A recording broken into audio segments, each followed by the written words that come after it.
Because I don't miss church for duck camp. Like, we may roll in from duck camp, deer camp, whatever, straight to church. Like, we might be coming straight in, but I'm coming back for church. Yeah. And we do that. You can have the fun. We worked all week. We shot ducks. We still made it to church. Like, the week still went on. And so I get a text from Jamie, your wife, and she's like, hey, I think I'm coming to church in the morning. She is in Charleston. Yep, she's on a girls trip in Charleston. And she's like, I'm coming home. If my husband, when I walked in the sanctuary that morning, she walked in, tears flowing from her eyes. She comes over and hugs me. She said, what is happening at duck camp?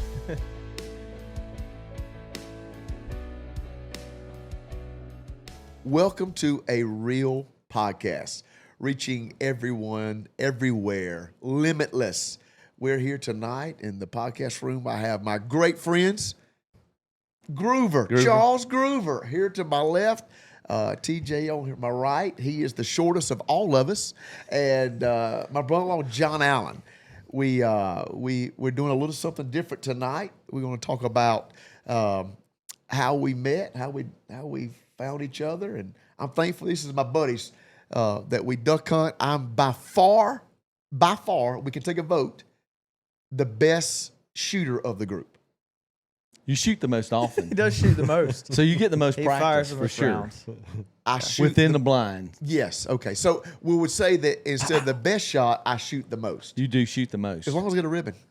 As long as I I get don't a know if the ribbon. most drop after you're shooting, but Yeah, I try to shoot the most. What the trick is we found out is at duck camp. The only way you can claim a duck is your gun has got to go off. So it doesn't matter if the duck has already fell in the water, you still shoot. yeah, to even be considered.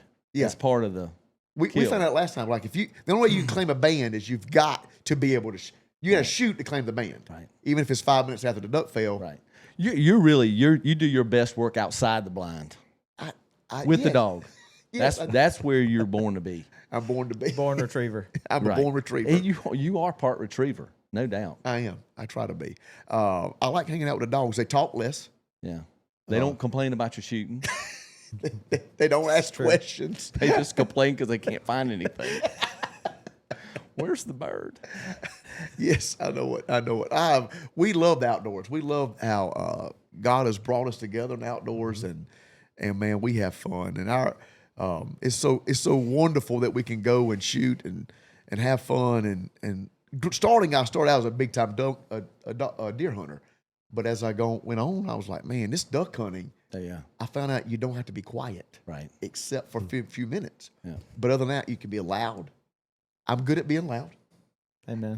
You can berate the people next to you, yes. which you really can't in a deer stand because they're yards and yards away. You can walk around and do stuff. Like I gotta be still.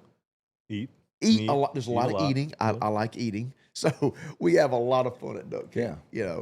But we just want to do this tonight. Charles, I've known you how long now?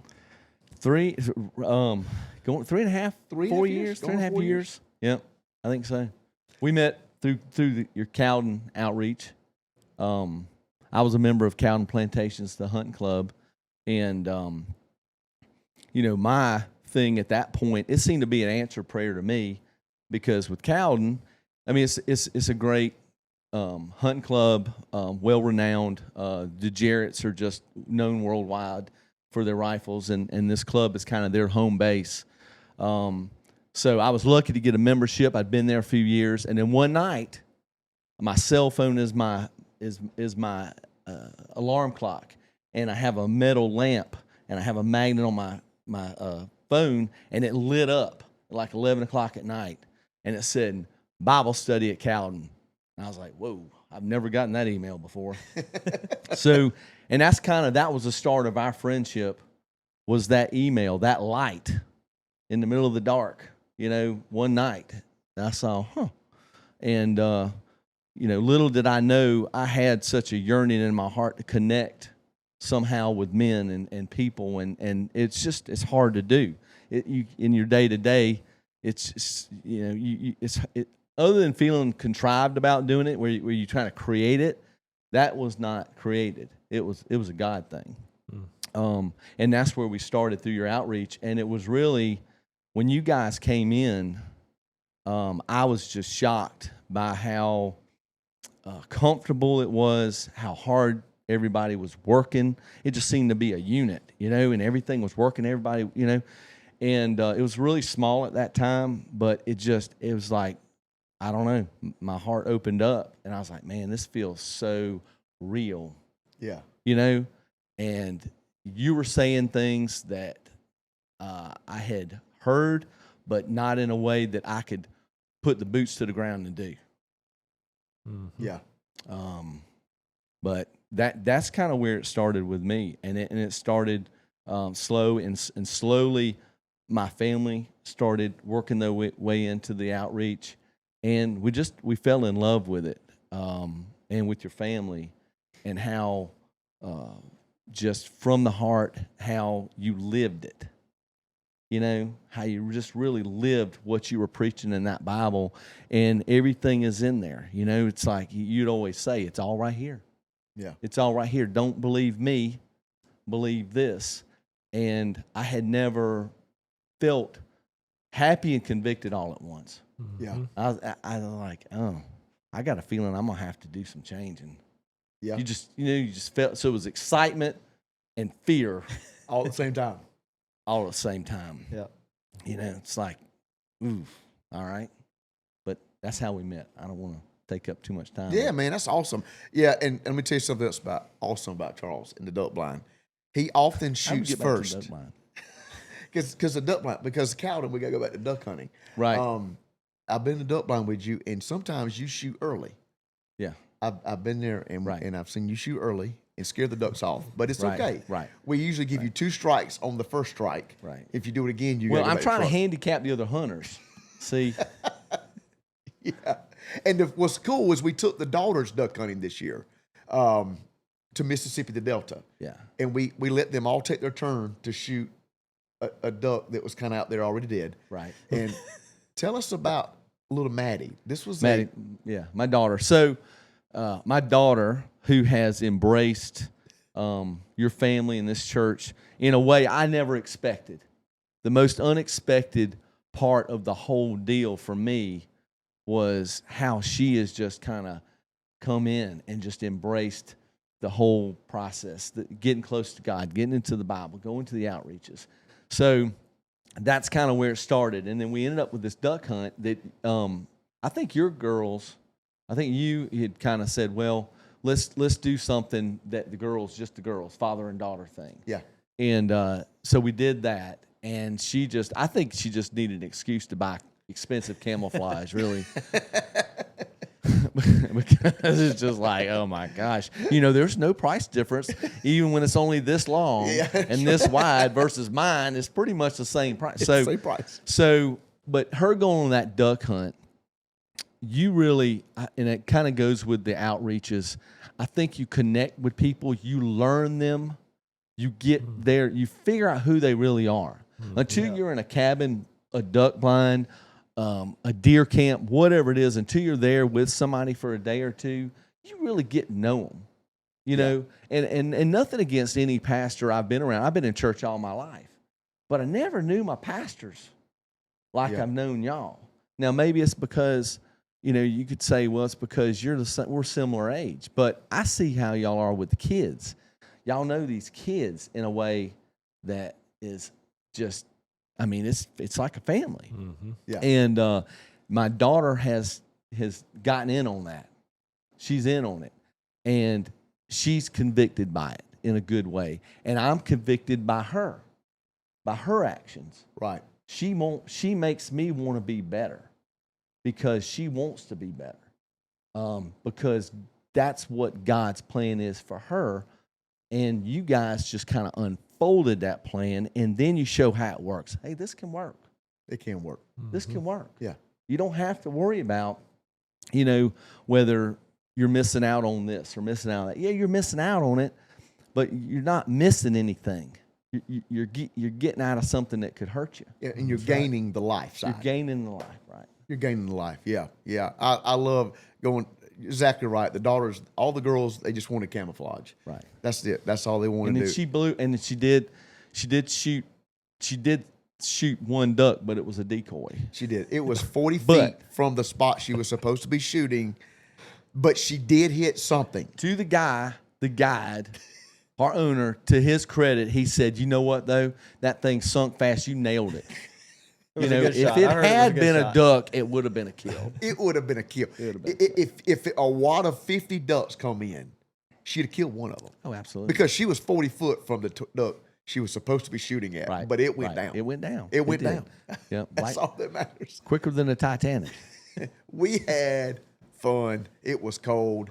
The girls were great sports, weren't they? Yeah. Oh my goodness, they did good. And we had to walk through the cornfield the next day, Yeah. and they never complained. Right. It was got a little cold, but other than that, they never complained. So, but we truly we love your family, and it's awesome what God has done through the outreaches, and that we can bring people into a setting like this and say, "What's your story? Like, what did God?" By no means were you on the way to hell before we met you, but there's these just God's like, listen, but it's a little bit closer. Yeah. You can get a little deeper. My problem was never God. I always knew there was a God. I always believed it. I believed in His Son Jesus Christ. I believed in all that. I knew it. I knew it just like I know the air I breathe. What I never connected with was obedience. I never saw the need for obedience in it and what it could do for me today.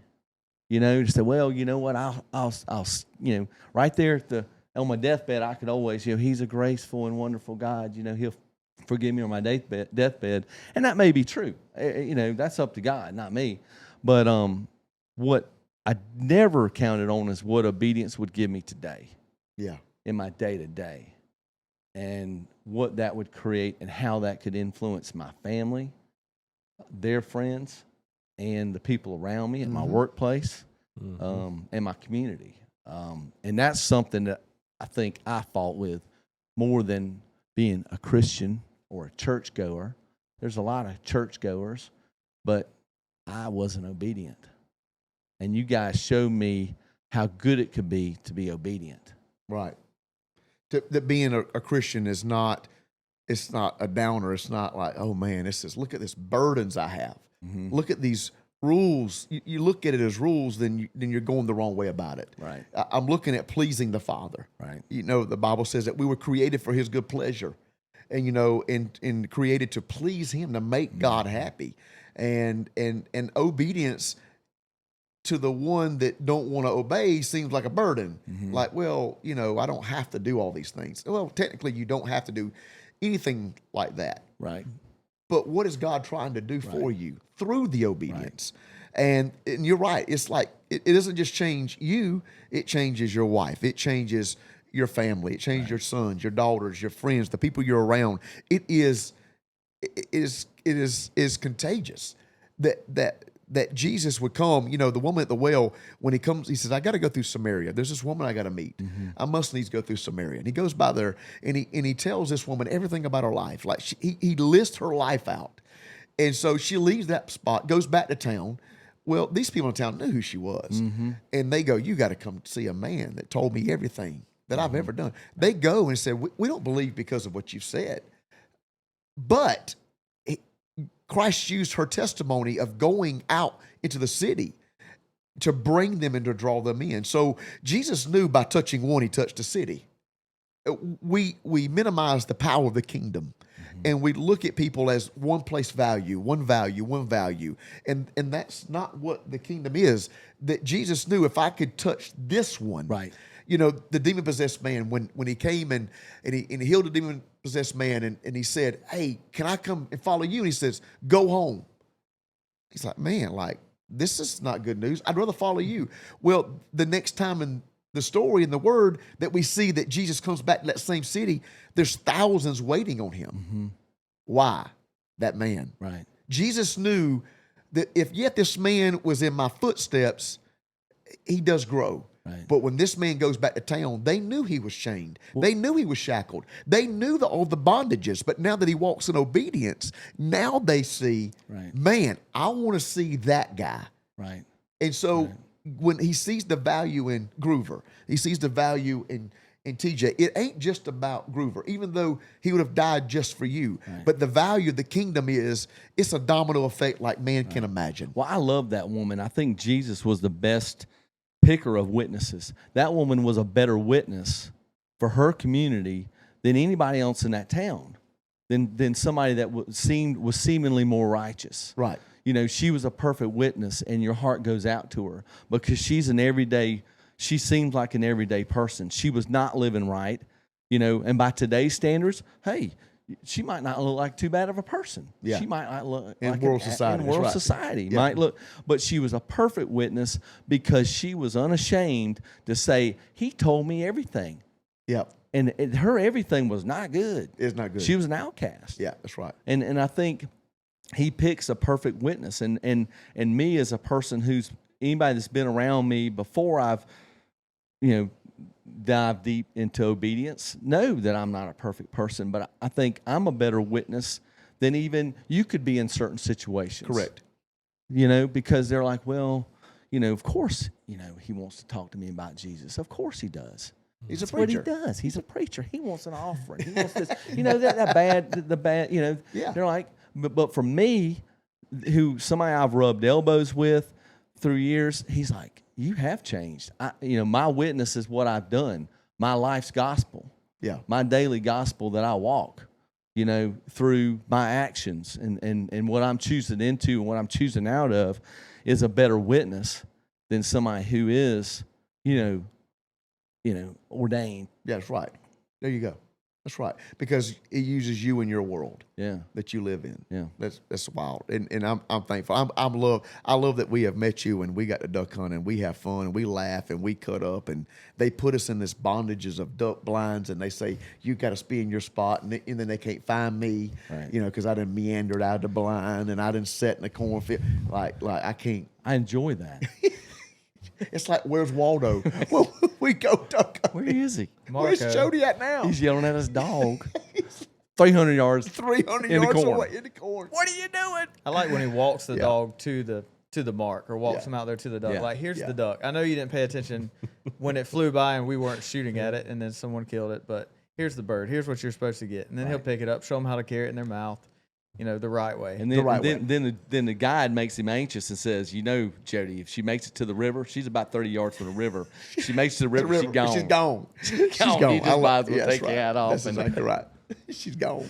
Well, TJ, you know, we've been friends a while. Yeah. And I don't know, what, 8 years, 7 years probably? We've been here 10 and a half. 10 and a half. Probably 8 or 9 years. And we could tell from your accent that you're not like us. From Wisconsin. Wisconsin. Mm-hmm. Did I say it correctly? Yep. Yeah. Did good. Tell us about you and how you got to be with us. So I met you guys, it was probably, I would say 9 years ago. And I met you guys at the shop, working on my vehicles a lot. Worked on my vehicles a lot. Yeah. Now I realize why. You were bringing me closer to the family, and we grew to know you guys, and had grew that over the years, and just kind of always had that spark there to really loved your families. Just been awesome. Yeah. And John, I think John called you about the duck hunt. We went on it was the second duck hunt this year, I think. We went to January. West Tennessee, J&S Migratories. Is that it? Migrators. Migrators. Yeah, that's right. Yeah. And so we found this place that holds all of us, and it is such a cool place. Yeah, it was great. And we took 30-something guys duck hunting. Yeah. And it was on our second trip, and you came, and you really was. Oh, man. Oh, he was terrified. He was terrified. I was terrified. I haven't been duck hunting in years, but that wasn't why. It was more so I'd like to rewind and talk about me and John's conversation we had before the duck hunt. And it was all planned. The duck hunt was planned, but one day John came out, and I want you to take over from that, how you kind of did that. It was a humbling experience for me. When it happened, I was walking through the shop, and you know, I've known you, been around you. I've been around TJ enough to know a lot, what working kind on the vehicles a lot. Yeah, what kind of guy he was, stand-up guy, everything. You know, I didn't wonder if he was a Christian. Like, it didn't even cross my mind. Like, this is obviously a God-fearing man. Every aspect that he had, you know, when he'd come around was representative of a God-fearing man. And so I felt like that he knew what he was doing and, you know, was following the Lord. And I was walking through the shop. He was paying a bill, which he did often. I had no idea what I was doing. Driving Dodges and stuff. He has to come to the shop a lot. But so he's in there paying the bill with my father-in-law, and the Lord impressed on my heart to ask him where he would go if he died that day. And so I kind of brushed it off, just to be honest, and I kept walking across the shop, and the Lord impressed it on me again, and I kept walking the other way. And about the time I got to my tray on the farthest end of the shop, I get over there and put my tools down, and the Lord's like, I told you, ask him where he'd go if he died today. And so I set my tools down, and I was kind of like, God, just to prove you wrong, you know, is what was going on in this little brain.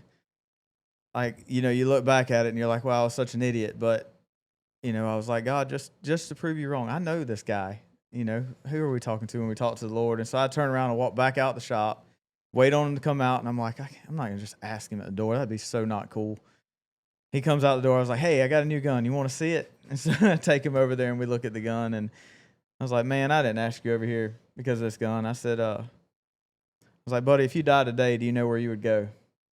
I can't remember what I said. You said, I I believe don't. I said, I'm not sure. Yeah. I'm not quite sure. I think I said maybe heaven. I think. You know, I would hope. And That's didn't what really. you said. I would hope. You said I would hope. I did, and then it got me thinking. I really didn't. I didn't really know. Yep. And it checked me. I didn't understand. And how in my walk with the Lord, it was just as much for me as it was for you that, you know, my obedience is important. Mm-hmm. You know, and sometimes we assume we know things about people or what they're going through, and when you said, I remember you said, I can't say that I do know, but you know, I would hope heaven, Mm-hmm. and you know, and then I found out later that it was kind of traumatizing for your drive home, like. Man, I couldn't get home fast enough. I thought I was a goner. I was like, man, the Lord put it on his heart to ask me this, and I was like, man, is something going to happen? And I was like, why did that happen? You know, and Yeah. I'd never understood. Like, I always felt like I was a good person and believed in God, but I just, now knowing what I know now, I had no clue. I had like obedient. I was the furthest away from obedience. Right. And I had no clue what I was doing. And even being around these guys, I'd go into the shop and Jackie would every time I'd leave there either in tears or thinking, you know, in my mind, and then. And I believe after that conversation, you know, I knew where you were going if something happened on the way home. But as I'm walking back to my tray, I cried, and I'm like, God, you know, what if I'd missed that opportunity with a friend and he didn't make it home, Mm-hmm. you know, and then that's on me, Yeah. you know. And so fast forward Yeah. to you started trying to get your life and your Yeah, family in that's the right right. direction. Yep. I know Jamie, your wife, said We've always hopped around to different churches and different things, just never really clicked anywhere. At least I didn't. And then finally, you know, I guess I'm getting ahead of myself, but finally after meeting with these guys and just talking more and more just throughout the years, and it almost was up to a point where I felt like, I don't know, I wasn't worthy enough, or, you know, I just wasn't in the right mindset. And it was really when we went on the duck trip that kind of turned that. And it's kind of a funny story. I think I was driving somewhere with Jamie one time, and I let a guy have it, road rage, big time. And she's just like, geez, you gotta watch it, you know? And I'm like, something clicked in my head. I said, I wonder if John gets road rage like that. and she goes, no way. There is no way. And I said, okay, well, on this duck trip, He we're asked me driving, that- you and I was messaged me. nervous, right? I did message you. you messaged right? me. Do you Yeah. ever get road rage? And I was like, yes, maybe Yeah, sometimes. here and there sometimes. Just kind of blew it off. Nothing like I had road rage, I can guarantee it. So He had it down. yeah. Oh man, I was a pro at that. So we went and I asked Jamie that, and she's like, "There's no way." So we're driving on this duck trip, and you know, the whole time I'm like, you know, nervous and didn't know what to expect, and and we're driving. I think we were almost there. We were 45 minutes. Yeah, it was probably 45 minutes from duck camp, and this lady pulls out and cuts John off, and man, he I can't hardly slow down quick enough to not hit her, so it scares me. And so I flash my lights, nothing bad, and then she brake checks me. Oh yeah, I'm already like can barely stop as it is, and then she brake checks me, and I'll just be honest. Most of the time when stuff happens, whether I go through with it or not, the Holy Spirit will check me on the inside. Yeah. You shouldn't do this. You shouldn't do what you're thinking about doing. Like God already knows. God knows my thoughts. He knows what I'm fixing to do. And most of the time I listen. I want to push them in the ditch, or there's certain things that I would like to do with that car. In fact, Jeff saw it happen. And I think we were behind y'all. He told me if he'd have known what happened, that was a little red car. And Jeff's like, I'll push him in the ditch if you want us. That's right. Because he was driving my truck. He was in his Dodge. Because he said that ranch hand would push him in the ditch. Yeah, that's right. But so anyway, that happened. Yeah, John lost his cool a little bit. I did. So I end up, like I say, most of the time, the Holy Spirit would check me before I do something stupid. But this time it was just like, what an idiot. And I go into the median, blow the doors off of that car, think about it as I'm passing, should I push them on over? And then I blow past them, and I look at TJ. I was like, wow, what an idiot. Why would somebody do this? And I just lose it. And he goes, get road rage much? And I was like, man, that was so dumb, And so I didn't really feel guilty for it or anything at the time. And so fast forward, we have the duck trip, and we get everything unloaded from the truck and get all of our gear unloaded, and we're kind of getting into the house, getting settled. And the Lord puts on my heart, you need to apologize to TJ and his son for what you did in that truck. And I was like, now God, I remember looking up when he said it. I was like, now God, you didn't check me.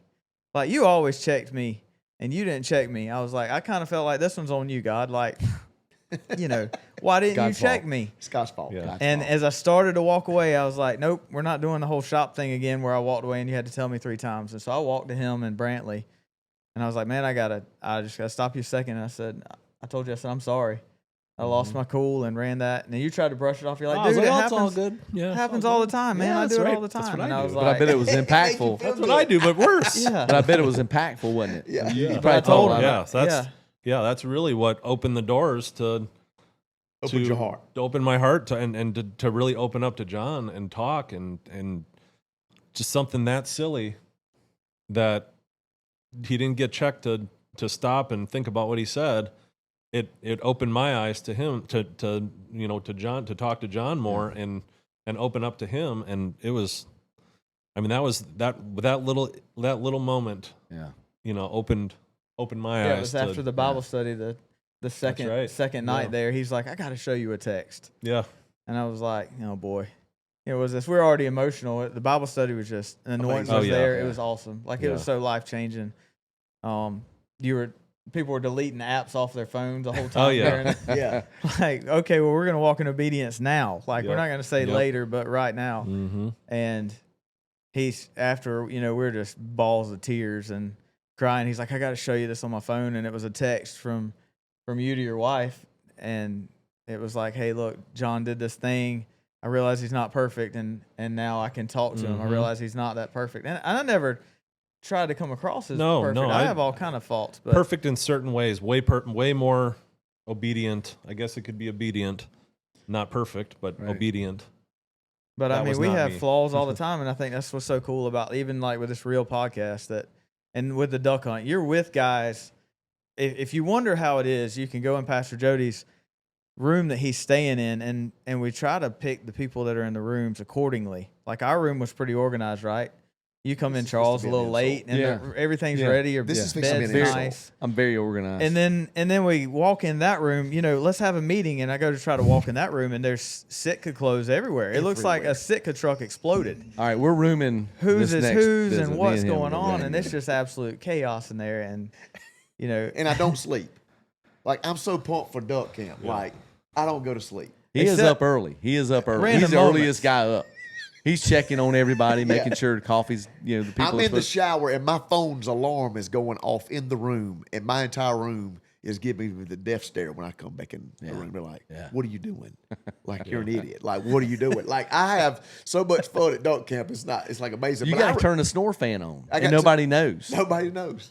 But you see who everybody is. You know, like right. when y'all came in, I went to sleep. It was quiet.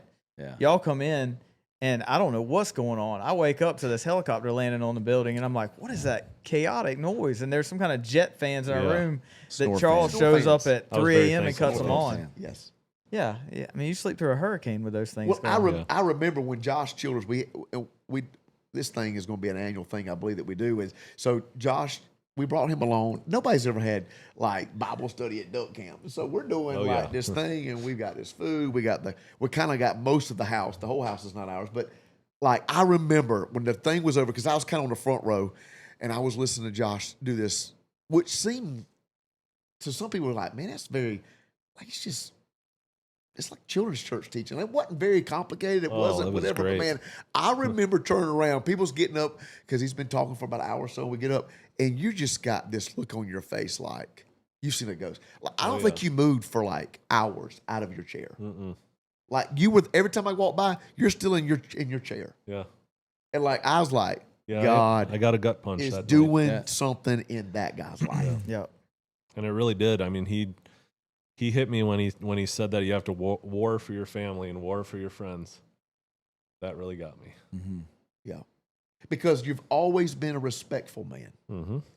And you've always been a man who has respected us, never done anything that would cause us to even think anything bad of you. Right. But what you find out very quickly is hell is full of those people. Yeah, that's right. Full of them. Like it's full of people like that. And it's not the guy that will give you the shirt off your back, but it's the guy that walks in obedience. And sometimes the obedience is a little lagging. Like the obedience wasn't done when he blew past the guy. The obedience came when the Spirit says, John, you need to apologize for that. Yeah. So it's not that we are perfection. Right. It's when God checks you, whether it's early, late, mid, whatever. When he checks you, what is your response to that? Yeah. Yeah. That's right. That's what this one guy told me one time, and I can't even remember. But he said, God wants the best for you, but you got to want the best for you. Mm-hmm. And until you get that and connect it, you're going to stay right where you are. You're treading that water. Yeah. Treading that murky water. But and I think for TJ, I'm not anywhere near in your head, but I think you probably said, God, I've never heard anything like this from a group of people that are completely normal, that are a lot like me, doing the same stuff I'm doing. They got kids just like I have, and they're breaking it down. And it took John and Childers and these people that are willing to put themselves out there, and say, hey, you know what? I'm not perfect, but I can tell you that you got somebody you can meet that'll help you walk. Yeah. And you can at least make a perfect effort. Yeah. Yeah. And I've never been in a room with 22 guys sharing their struggles and sharing, all together. And, people were crying, people were getting teared up. I mean, it was fantastic. And it just really opened my eyes to really want to change the trajectory of my family and, for my kids and my wife and my friends and, all that. It was mind blowing to me. Yeah. It was unreal. And I think your son as well. Oh, gosh. I mean, it was instant in your son as well. The impact was like fast. Like, God is hitting you and it's touching him. Yep. And I really didn't even. I wanted to call John so many times and cancel and not go, just because I have so much going on and starting a new business and all that stuff. And I think Brantley just switched schools, and he met a kid in school in class. Right. Yep. And he was going on the duck trip, and Brantley's like, "Well, why can he go and I can't?" And I'm like, "Well, I'll ask John if you can go." And I asked him, and he said, "Yeah, that's no problem. He can go. We'll get him in there."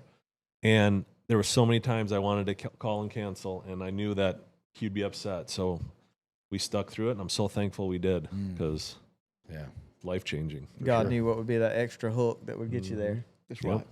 And it was just, like you said, just as much for Brantley, because those kids sat in that Bible study, and it wasn't like a devotional where we're going to just read a few scriptures and then we're going to pray and eat. No, this was like, Pastor Josh was like, listen, it's pretty hard stuff I got. We're like, bring it. And he did. And it's really, even though it was to a simple level, it was straightforward, and it was basically get your house in order. Yep. Get your house in order. Man up, get your house in order, and fight for your family. Yep. And if you left there unchanged, that was of your own fault. Yeah. Because the Holy Spirit was there. God was there to change people right there on the spot. Yeah. I mean, we talked for hours afterwards, Yep. just sitting both of us just bawling. And then the next day, I'll share this because I think it's pretty cool. And Groover, you can witness our duck.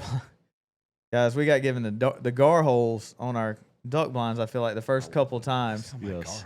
Like, it was, in fact, that wood duck that's massacred up there, we had one wood duck come in the whole hunt on one of the holes.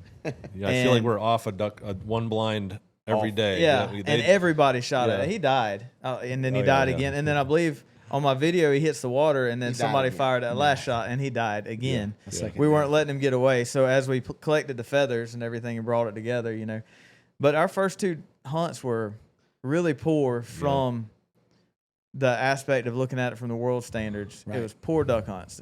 But then when you see the whole complete picture, like the time that you got to spend talking with Groover, the time you got to spend talking with Greg, Cliff. And each of us getting the bond in the blind, and it wasn't about the ducks. The first 2 days was us getting our hearts right and realizing that the whole hunt wasn't about the ducks. And sometimes it takes a little bit for that to get through to everybody. Yeah. And I feel like if we could get people to the place where they realize, it's not about what I think it's about, but it's about Jesus Christ.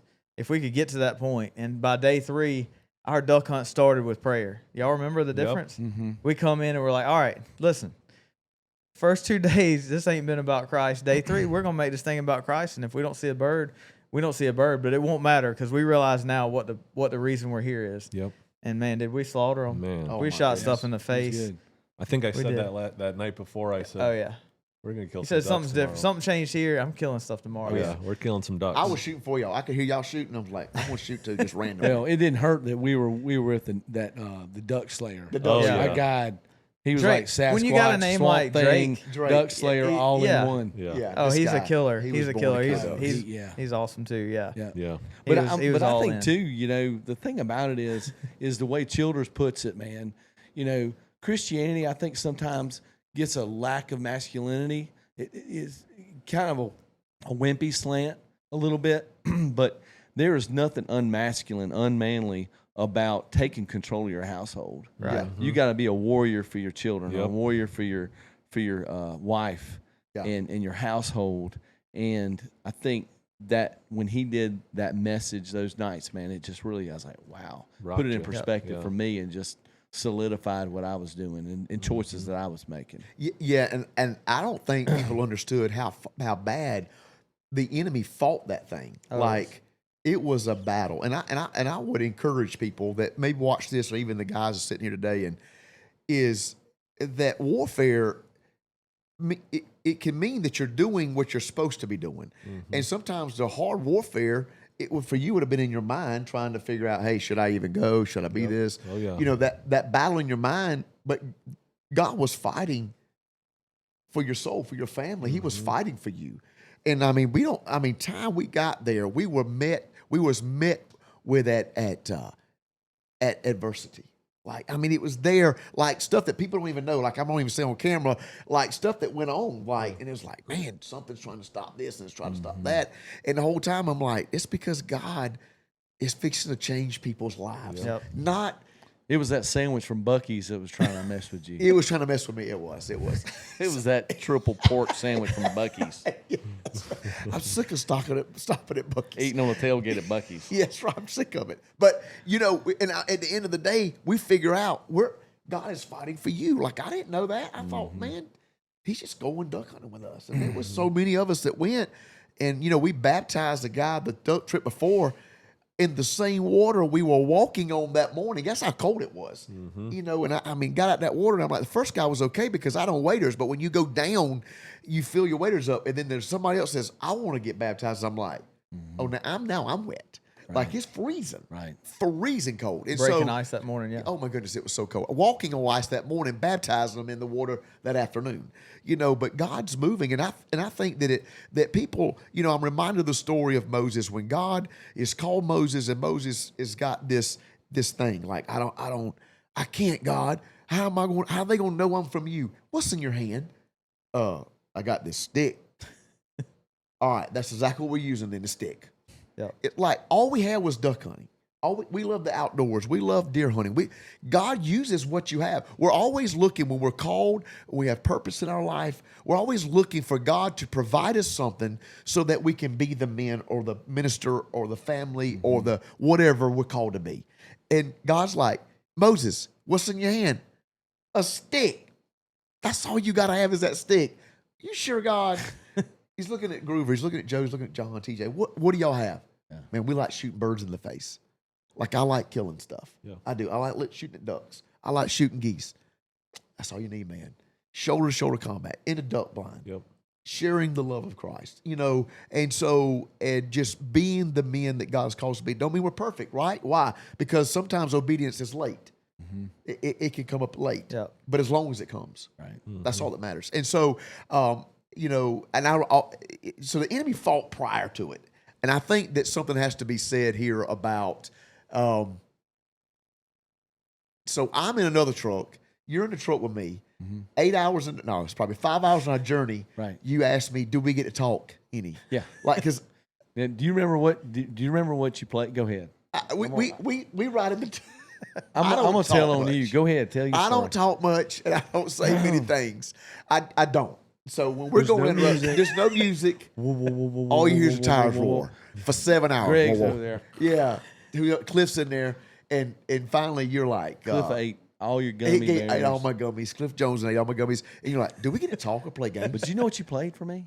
What? So he goes, I got something you got to hear. So I'm thinking he's going to put on this playlist, this music, this playlist. So he brings out this thing from this 50s. Old scratchy, the scratchiest. It sounded like it was on a record that somebody recorded on an 8-track tape, and then they transferred it to their phone. It's a message, and I'm like, you know what? If this all we get, this man, I will tell you, this man could not make up how real he is. He's 100% child of God, because he's like, you're not gonna believe it. I've got something you've got to hear. He thought it was gonna be.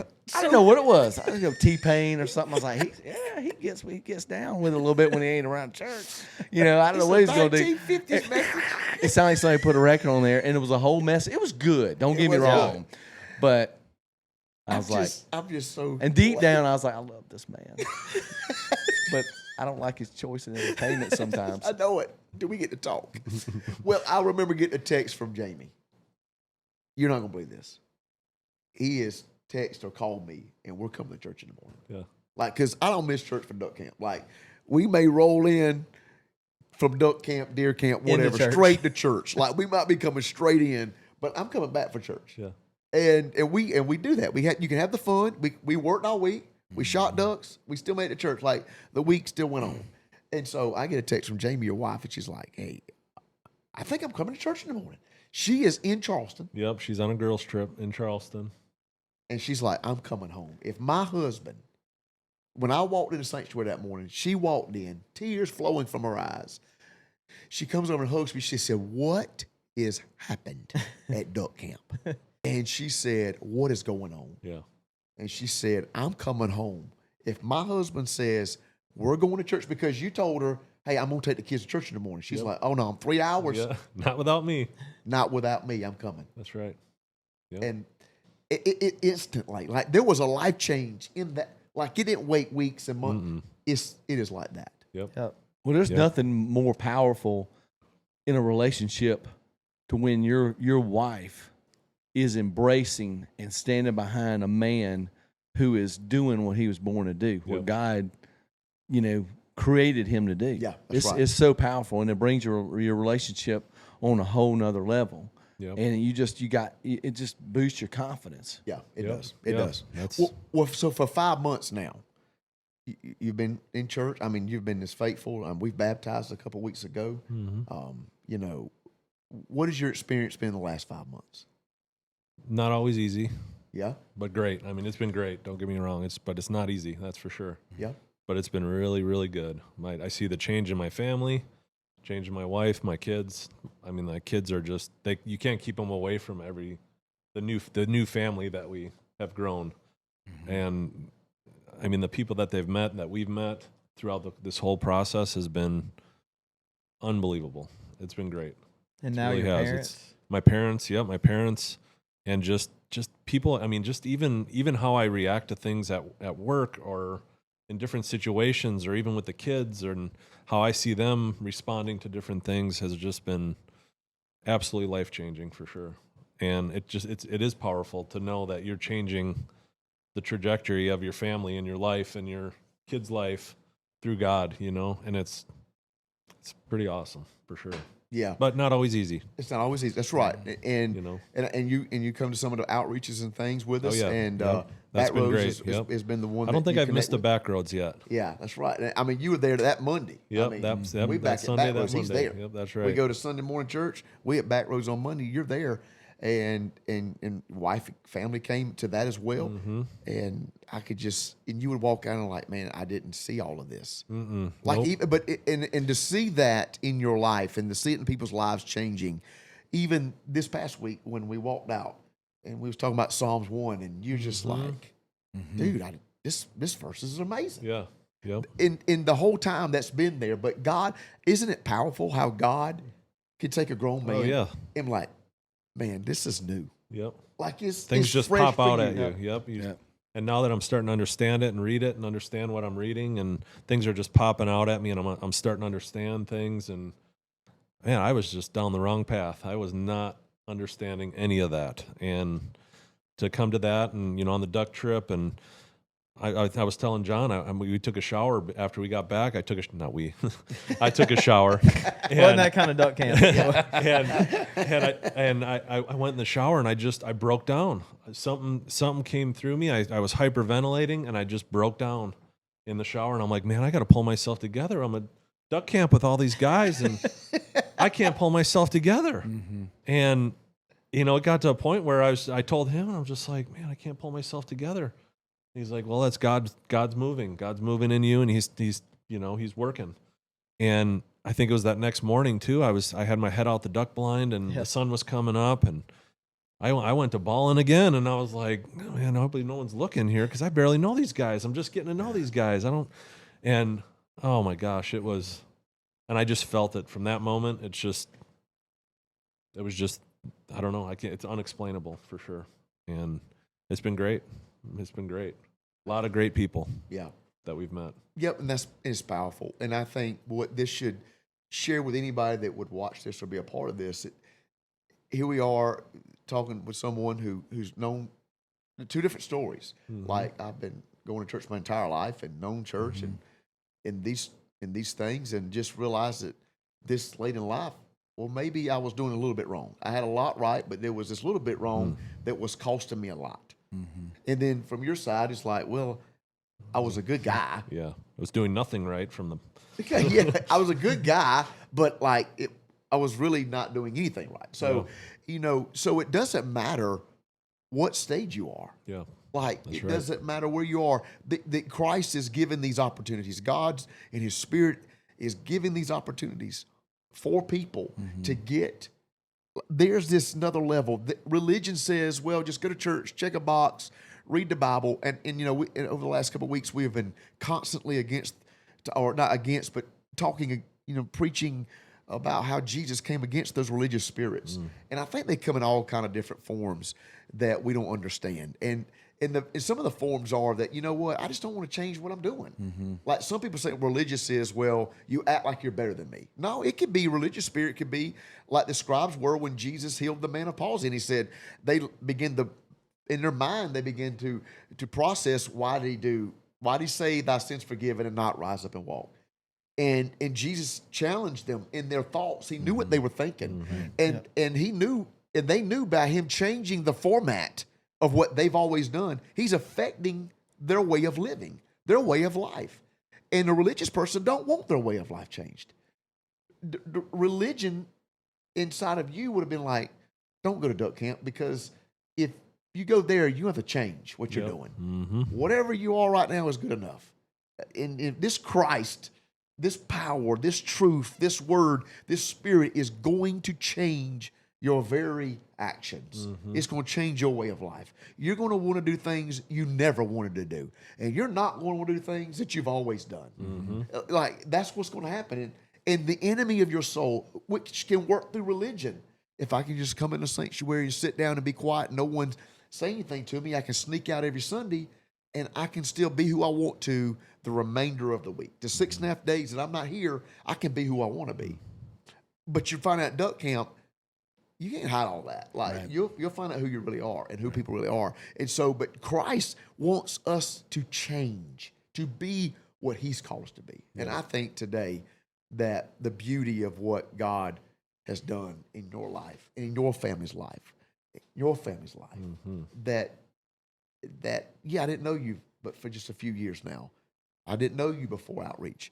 I've known you for a long time. It's two polar opposite stories.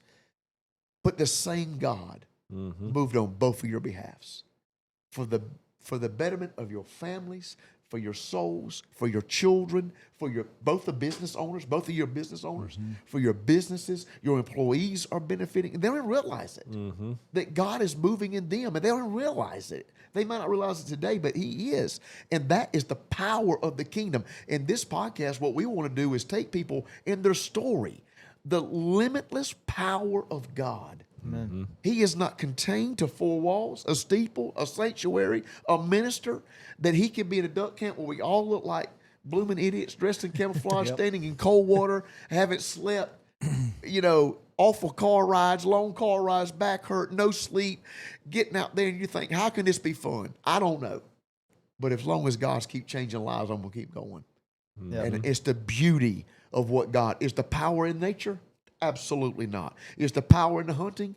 Absolutely not. It's just the stick that we've been given. It's just a staff, man. And God is using that staff that we have. And it doesn't matter who the people are that are watching this. We all have our staff. Yeah. What is in your hand? I got this stick in my hand. I have this talent. I have this ability. I have this passion. Allow God to use your passion for his glory and for his kingdom. Take the stick and let God use the stick for his glory to grow your family, John's family, your family. I was behind him when all the road rage was going on. I am so laid back. The road rage was going on. I'm laid back, man. Like, I'm so laid back. Jeff was trying to run me over to get up there to run over your people. Like, I don't know what was going on. My people. I am so laid back. Like, I go under speed limit. I'm just real cool. I don't know why. The older I get, the slower I drive. Right. And but I that's not just because I don't have that issue. Don't mean I have issues, right? Y'all been around me long enough. I have my own issues. So, like, I may lie a little bit at duck camp and say how many ducks I shot. Embellish. You embellish a bit. It's just a little bit. Or after duck camp. Or after duck camp. Before duck camp. When I'm holding all the ducks, they're usually my ducks. It happens to a certain percentage. It's okay. Yeah, that's right. When I scream at my dog, he said love. Yeah. That's the only way she hears. That's the only way she. Hey, are you deaf? She thinks you're mad at her if you don't scream at her. That's exactly right. She thinks I don't love her. She doesn't love me. Well, I don't know. I hope that the sign behind us, we're going to keep going back to this. Behind us is, it is well. Here's our mom's last words when they wheeled her into the OR that morning. And today, just speaking with some of my friends that God has placed in my life with purpose, with meaning. I know you can say today, it is well. It is well. It is well. And the power of God that I even feel when you talk, TJ, and seeing what God's done in just a short time. I've known him for 3 or 4 years now, and I've known you for a while, but this Christ walk has just been just a little bit of time. But I can look at you and your family and the excitement and the power, not the good energy, not the good thoughts, the power of God. It is well. Yeah. I can look at your children, and I look at little Maddie that can't shoot a decoy. She can hit a decoy. She can hit a decoy. She can't just hit a dead moving duck stuff. at 70 stuff yards. that okay, I don't know. Tries to live. She felt, but I look at little Groove and she sings in this choir and the youth choir and she does, and from the young girl I saw walk in this sanctuary one day, it's like, I don't know, this is for me. Like, this is a little more. This is a little much. Right. To take her to now, she's holding a microphone, singing praise on in the altars are helping people, and just God did that. I didn't do that. I don't have that power. Right. I can't motivate you to do that. That's the power of God. That with your family, it is well. And to look at John, whether we live today or whether we die, it is well. It's well. Can you say it is well? Oh, yeah. And so our prayer today is for anybody who's watching this, that you find a place in your life where you can say, it is well. You say, I don't know how to get to him. What's in your hand? You already have every tool and every instrument that God needs to get you to where you need to be. It is well. Whether you're sick, whether you're healed, it is well. Whether you've got a long life ahead of you, whether you've got a short life ahead of you, whether you've got children or none, let it be at the end of your days that you can say, it is well. Amen. And, I could not understand that for a long time. Yeah, it is Now well. I do. And only God can do that. Revelation. Josh preached it, but the Spirit does the work. The truth working through us, what does the work. So today, guys, it is well with our soul. Whether we live or whether we die, it is well. We pray that you be blessed in all of your ways. And we pray that you go forth and be who God's called you to be in all that God has called you to do. Even if it's duck camp. If you kill no ducks, It is Why are you well. pointing at me with the no ducks? or if you kill all the ducks, let it be. It is well. God kill bless ducks. you today. If you would like to support the Real Podcast, please share your testimony with your friends and family and people that you meet, and allow the word of the Lord and your testimony to be limitless to the world.